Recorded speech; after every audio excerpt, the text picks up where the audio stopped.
আচ্ছা, এই লাউ পাতাগুলো দেখে মনে হচ্ছে তো যে কি বানানো হবে? হ্যাঁ, হবে আজকে মৌরলা মাছ বা মলা মাছের পাতুরি। লাউ পাতাগুলো সত্যি সাইজে অনেক বড়। তো মৌরলা মাছ বা মৌরলা মাছের পাতুরির জন্য আমি প্রথমে মাছগুলো ধুয়ে নুন হলুদ মাখিয়ে রেখে দিচ্ছি 10 মিনিটের জন্য ঢেকে।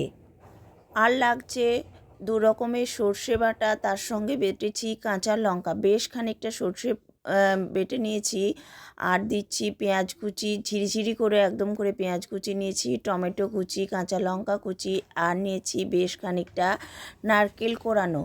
এই সমস্ত উপকরণগুলো দিয়ে মাছগুলোর সঙ্গে বেশ খানিকক্ষণ সুন্দরভাবে মেখে নেব। দিয়ে দেবো আরও একটু আন্দাজ মতো নুন আর হলুদ। তারপর ওই যে লাউ পাতাগুলো, সেই লাউ পাতাগুলোর উপরে দিয়ে দেবো পরিমাণ মতো মাছ, আর তার সঙ্গে ওই পেঁয়াজ টমেটো কুচিগুলো প্রত্যেকটা প্রত্যেকটা পাতাতে একটুখানি করে দিয়ে বেশ সুন্দরভাবে মুড়ে বেঁধে নেবো।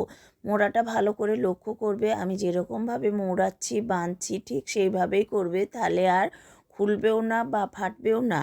এরকমভাবে আমি সমস্ত পাতুরিগুলো রেডি করে নিলাম। তারপর ফ্রাইং প্যানে তেল দিয়ে প্রথমে যে দিকটা বাঁধার মুখ আছে সেই দিকটা দিয়ে ঢাকা চাপা দিয়ে বেশ খানিকক্ষণ ধরে এটা করতে হবে। গ্যাসটা একদম সিমে থাকবে।